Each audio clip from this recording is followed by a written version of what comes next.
2500 سال پہلے قدیم روم میں ایک فلسفی رہتا تھا، ایرسٹوٹل نام تھا اس کا۔ ایرسٹوٹل کو ایک سوال بہت پریشان کرتا تھا،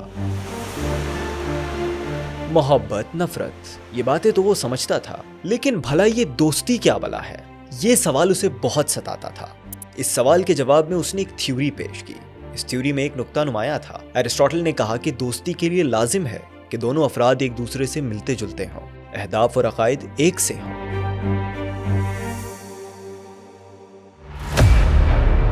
لیکن پھر ایرسٹوٹل کی وفات کے 2500 سال بعد دو ایسے فریق وجود میں آئے جنہوں نے ایرسٹوٹل کی تھیوری آف فرینڈشپ کی دھجیاں اڑا دی۔ یہ دو انسان نہیں بلکہ لاکھوں انسانوں کی نمائندگی کرنے والی دو ریاستیں تھیں، اور ان دونوں ریاستوں کے درمیان دوستی کا ایک مثالی تعلق قائم ہوا۔ ان میں سے ایک تھا پاکستان اور دوسرا کون تھا؟ یہ آپ گیس کریں۔ چلے میں کچھ ہنٹس دیتا ہوں۔ وہ امریکہ کا دشمن ہے، ہم امریکہ کے یار۔ وہ خدا کو نہیں مانتے، ہم خدا پر جان دیتے ہیں۔ ان کے پاس ڈالرز کے انبار ہیں اور ہم کنگال۔ وہاں کرپشن کرنے والے کو تختہ دار پر لٹکایا جاتا ہے، اور یہاں اب تک تو آپ سمجھ ہی گئے ہوں گے کہ میں کس دوست کی بات کر رہا ہوں۔ نہیں سمجھے تو کوکو میلن لگائیں، باقی سب میرے ساتھ آئے۔ پاکستان اور چائنا ان تمام ڈفرینس کے باوجود بہترین دوست ہیں۔ کسی نے کیا خوب کہا کہ یہ دوستی ہمالیہ کی چوٹیوں سے زیادہ بلند، سمندر سے زیادہ گہری، شہد سے زیادہ شیریں اور فولاد سے زیادہ مضبوط ہے۔ چاہے وہ سی پیک پروجیکٹ کے تحت پاکستان کی سنگلاخ پہاڑیوں اور وسیع وادیوں کے درمیان سڑکوں کا جال بچھانا ہو، پاکستان کو نیوکلیر پاور بنانے میں کردار نبھانا ہو، یا جب پاکستان کا بے وفا امریکی دوست نازک موڑ پہ اس کی کمر میں چھرا گھونپے تو سیسا پیلائی دیوار کی طرح پاکستان کی پشت پناہی کرنا ہو۔ اس دوستی کے نتیجے میں پاکستان کو فائدہ ہی فائدہ ہوا ہے۔ لیکن آج ہم نہ تو نیوکلیر پروگرام کی بات کریں گے اور نہ ہی سی پیک کی، بلکہ آج ہم بات کریں گے اس دوستی کے نتیجے میں جنم لینے والی ایک ایجاد کی، جس کی آمد نے دنیا میں ایک طوفان کھڑا کر دیا ہے، عالمی دفاعی مارکیٹس میں سپر پاور کی منوپلی کو خطرے میں ڈال دیا ہے۔ JF-17 Thunder performed very well during Operation Sindoor. Somalia is in talks with Pakistan to buy 24 JF-17 fighter jets. Pakistan اپنے ایئر کرافٹ دینے جا رہا ہے آذربائیجان کو۔ $4.6 billion deal signed between Azerbaijan and Pakistan, under which Baku will acquire 40 JF-17 fighter jets from Islam. پاک چین اتحاد کی صلاحیتوں کے ملاپ کی بدولت وجود میں آنے والی یہ شے ایک جنگی طیارہ ہے، دی JF-17 تھنڈر۔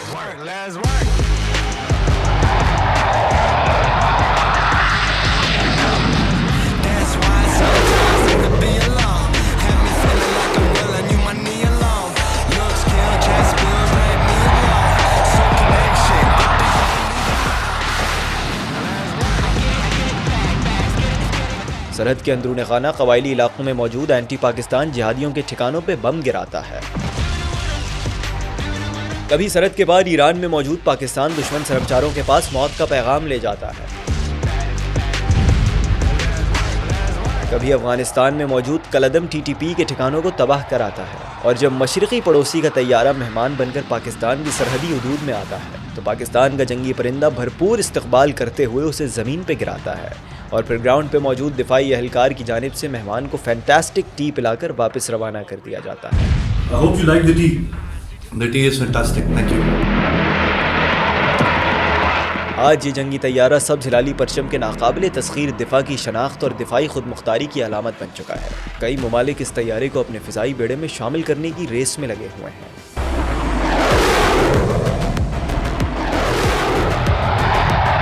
لیکن آج جب دنیا بھر میں JF-17 کی واہ واہ ہو رہی ہے تو تعریف کی شورش میں اس ماسٹر پیس کی تعمیر کی کہانی کہیں دب گئی ہے۔ آج میں یہ کہانی آپ کو سناؤں گا، کیسے ایک بے وفا دوست کی بے وفائی نے پاکستانی فیصلہ سازوں کو ایک دفاعی ہتھیار حاصل کرنے کی کوشش میں لگایا۔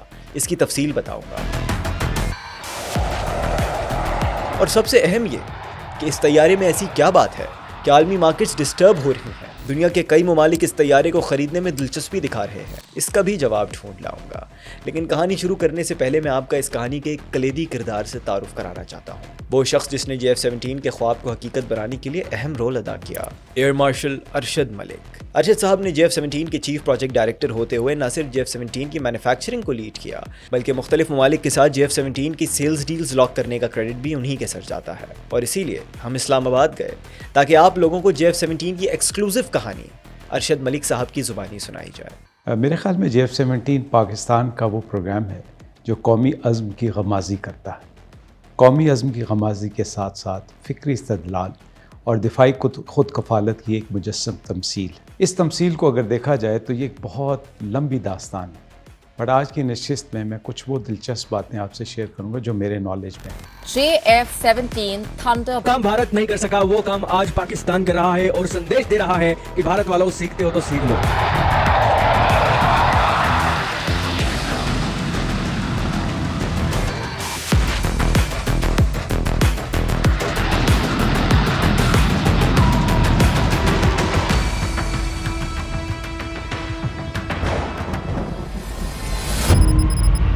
سال 1965 یہ وہ وقت تھا جب انڈیا اور پاکستان کے درمیان جنگ چھڑی ہوئی تھی۔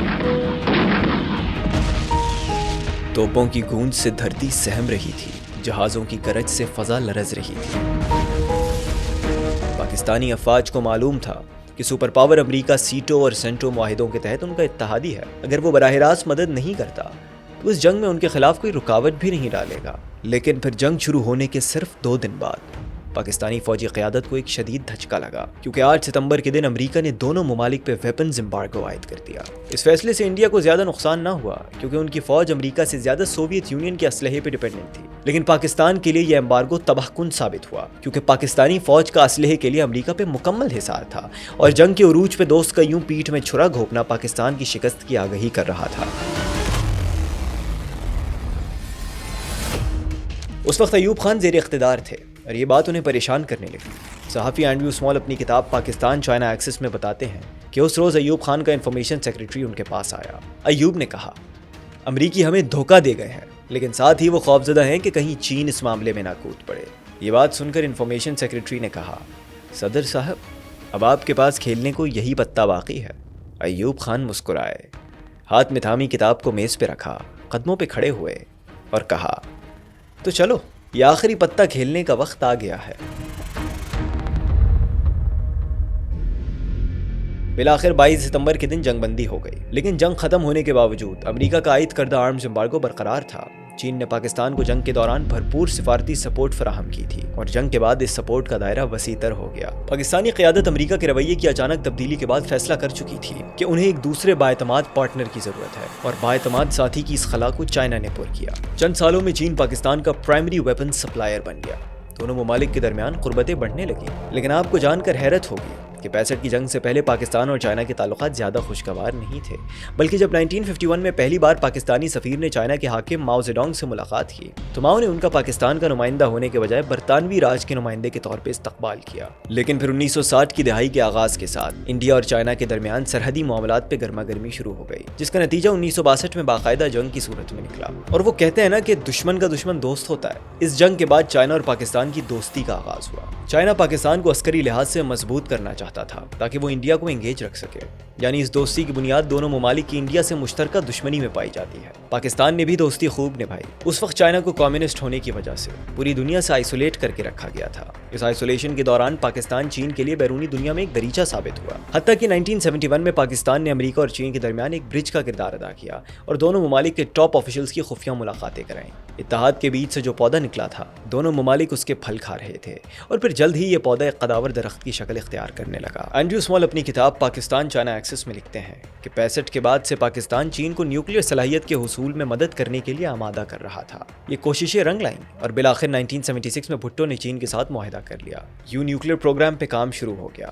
اگلے ہی سال بھٹو کا تختہ الٹ کر جنرل ضیاء نے اقتدار سنبھالا، لیکن حکمران کی تبدیلی سے پاک چین اتحاد میں کوئی تبدیلی نہ آئی، اور اسی کنسسٹنٹ پالیسی کی بدولت 1984 میں پاکستان نے کامیابی سے نیوکلیر صلاحیت حاصل کر لی۔ 83 میں ہم اس قابل تھے کہ اسمبل کر سکتے تھے۔ 84 میں جب میں نے کئی تجربے کر کے پول ٹیسٹ کر کے کنفرم کر لیا کہ یہ اب ہم کر سکتے ہیں، تو میں نے جنرل ضیاء کو خط لکھ دیا۔ 84 کے اندر میں نے ان کو لکھ کر دیا کہ اگر آپ کہیں تو 1 ہفتے کے نوٹس پہ ہم ایٹمی جمع کر سکتے ہیں۔